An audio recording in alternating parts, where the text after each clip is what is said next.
Just as a quick disclaimer, this is a part 2 to a previous video where I talked about how champions should be less defined and put more emphasis on the item system. So if you haven't checked that out, please do so before watching this video as it provides a lot of context for today's topic. Also, I now have a Discord if you want to join and talk about League's game design with like-minded people, and if anyone wants to collab or send any business inquiries, feel free to reach out through one of the links in the description. Please sponsors, I'm talking to you, I need money, but I suppose a job offer from Riot would suffice as well. Either way, subscribe if you aren't, leave a like if you enjoy, and let's hop right in.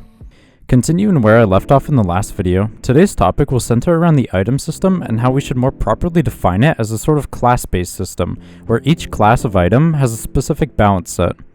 For example, if Lux wanted to build enchanter items, then she needs to understand that it comes with the balance of an enchanter, and that by building it, she's essentially morphing her balance into that of an enchanter, in that specific instance featuring less damage in favor of more supportive effects.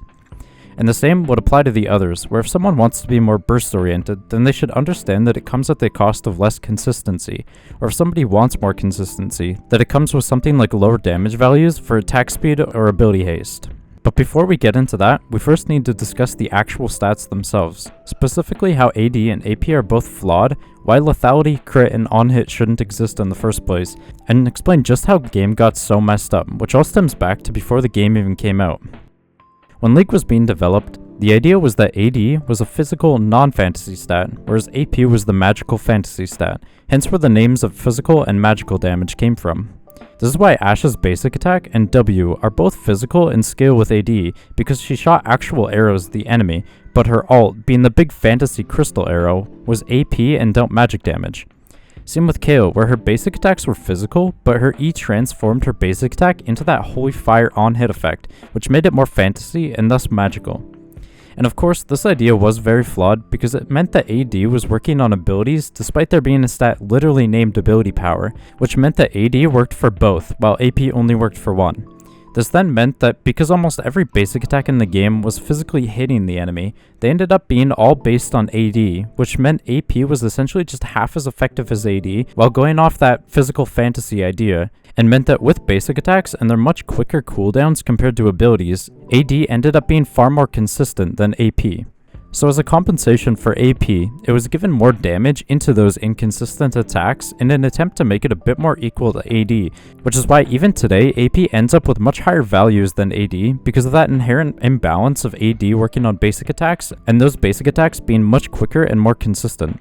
And while this may sound like an alright solution to the problem, what ended up happening was that this then created a scenario where almost all AP champions fell into the balance of burst, which specifically hurt AP champions that were more focused on consistency compared to their AD counterparts who could be more consistent with their basic attack emphasis. This is why despite many of those older AP champions being clearly meant to be AP fighters like Mord in his shielding, Hyman his turrets, or Fiddle in his W, they ended up often just being objectively weaker because they simply couldn't match the consistency that basic attacks provided, which was only exacerbated by the poor implementation of their version of a consistency-based stat through CDR, which then meant the only real way to match them was to have more damage in their burst that just fueled the issue further. And this is why I believe we ended up seeing a shift where AP fighters were just split into the other classes of mage, tank, and assassin, similarly to what I mentioned in the last video, which was then paired with the item system, going through a philosophical change from its open-ended design to a more specific class-based design, where champions became more specifically tied to a type of item, like tanks with resistance scalings,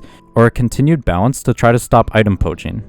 And this is also why, by giving AP items more CDR over the years, it was potentially the first power creep instance that set a new standard that the rest had to follow, because CDR is an inherently consistency-based stat that was being placed on bursty assassin mage items, meaning they were objectively better than all other items because it gave those burst-based champions the consistency that they shouldn't have had, and meant that AD marksmen and fighters that were based on their lack of burst and emphasis on consistency were objectively just weaker off now, and is potentially the reason why so many tried to have burst pushed onto their kits, items, and the game state in general.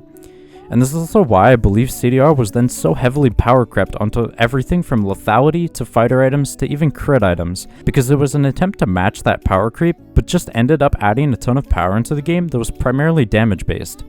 Same with the champions, like Cho'Gath's E going from a passive on-hit to an active ability with its power front-loaded into burst, Fiddle's W going from a 5-second channel to a quick burst, Jax gaining the active damage potion on his R, Nunu's W going from a basic attack based ability to an active ability based on burst, Ryze with his Flux rework, Aurelion with his W rework, Aurelia and her ability caster Q rework, Aatrox and his entire rework, and so much more. In fact, this might even be able to extend to the mobility and CC power creep, explaining why champions like Rammus and Volley got a leap, Amumu got a second Q, Wukong got a second ult, or why Shaco got so much CC. Because it was an attempt to match the bursty game state that was being pushed through burst being given consistency, and consistency being rebalanced to burst, because your power had to be quicker to get use out of, and champions like Skarner, Trundle, and Volibear who didn't have that power were objectively just worse off.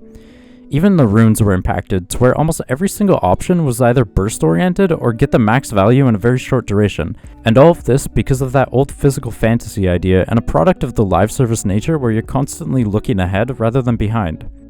So then what could we do with this information? Well, like I said before, we need to fix the stats themselves, so this is my idea of how we can do that.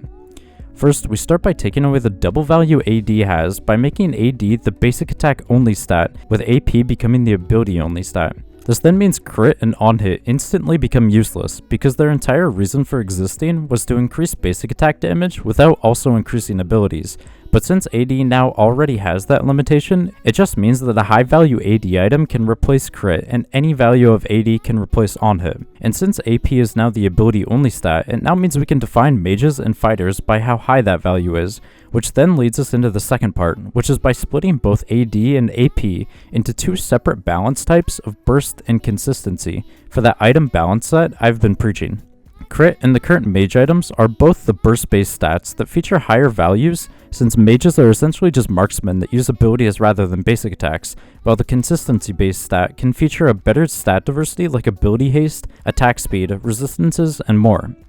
This also helps fix the issue of balancing, where the current day lethality items feature an absurd amount of consistency through ability haste, or how Ludens features 600 mana and 20 ability haste that give a similarly unbalanced amount of consistency to an item that was meant to be burst oriented.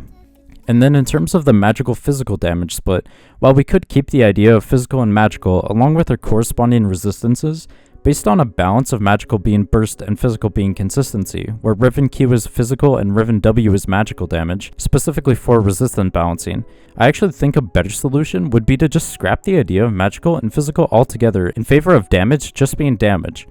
Because if we think about it for a second, the difference between magical and physical today only serves one purpose, which is for armor and magic resist that provides some adaptability to the item system and skill expression. But if we just made it health and armor, then we could fill that new gap of adaptability and skill expression with sustain, which makes the system a lot more logical and easier to understand as well as easier to balance.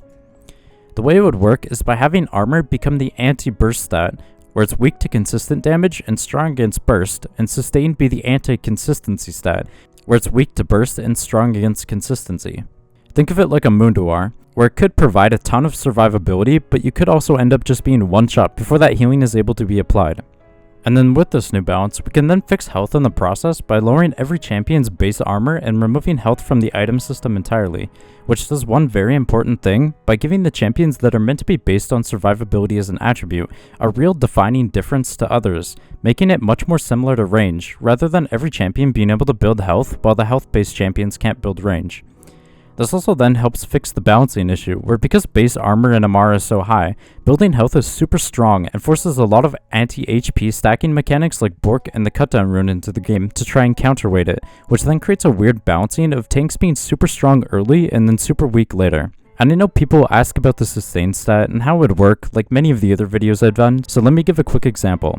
So we made a stat or passive on items that would give you overheal health that is shown as yellow on your health bar. This overheal health would then be constantly regenerated by your health regen, separate to your normal health, which means your health regen is essentially double value. What we could then do is split the item set into two sides. One would provide more health regen to heal you quicker, but with less overheal health pool to actually heal, while the other would provide less health regen in favor of a higher overheal health pool, which creates two balance sets, with one being better in combat since you're constantly healing, while the other is better at taking shortly bursty trades, trying to avoid engaging too hard and dipping in and out of combat for the time to heal your overheal health that you've invested into. Of course, with both of these still being that core balance of weak to burst and strong against consistency, just having a difference in gameplay preferences. Next, we have scalings, which I believe should just be removed entirely because since ability power is now defined as the ability stat, and we don't need to consider the awful tank balancing of scalings with health and resistances, it means that scalings aren't really necessary anymore. But this does raise two important questions I should probably address, which is how scalings are used as a balance variable and scaling-based item interactivity. In terms of the first, after doing some thinking about damage and scalings, specifically in terms of the base, bonus, and total that I've mentioned in previous videos, it occurred to me that not only is base a terrible stat since it literally just means you have no item interactivity on that ability, but bonus is also a similarly useless stat because removing that base damage portion does nothing when the ability has a base damage value no matter what. Which means that total is really the only stat that's worth anything, and even then total is just base plus bonus, meaning if we put that bonus value onto the stats, like I suggest, and just tune the base damage of the ability, the scalings don't actually do anything at that point. And for the second, this one refers to something I talked about in the old champion designs video, where they had more item interactivity, for example Thresh and how he can go AD, AP, tank, and even sorta kinda enchanter, whereas Renata has little to no item interactivity and can really only be played in one way. And the reason why removing that source of item interactivity isn't an issue is because that's the entire point of today's video, to open up the item system and not restrict champions by having the item classes themselves have inherent balancing on them, where Thresh building a lot of AD will mean his autos hit harder, building low AP and more survivability means he's more of a fighter based on his abilities, and so on. Essentially morphing Thresh's balance into what he's building, potentially even looking into bringing back hybrid AD AP items for a mixed balance. And then finally, for the last step, which is thankfully a quick one to explain, is to just do a reduction of power on all items to parallel that rise of power I talked about earlier, which should help fix the game in many ways and let us get back to a solid foundation before starting to consider things like how ability haste not only increases damage, but also increases mobility, healing and shielding, and CC, perhaps looking into a way to solve that issue based on a healthier and more fun game state to go off of. Or how enchanter items are quite restrictive to the champion who have healing and shielding built into their kits. And that's about it. Thanks for sticking around to the end. Let me know what you guys think, if you like the idea and want to see it implemented, if you have your own ideas and suggestions, or even if you just prefer the current system we have and why. Subscribe if you aren't, leave a like if you enjoyed, and thanks for watching.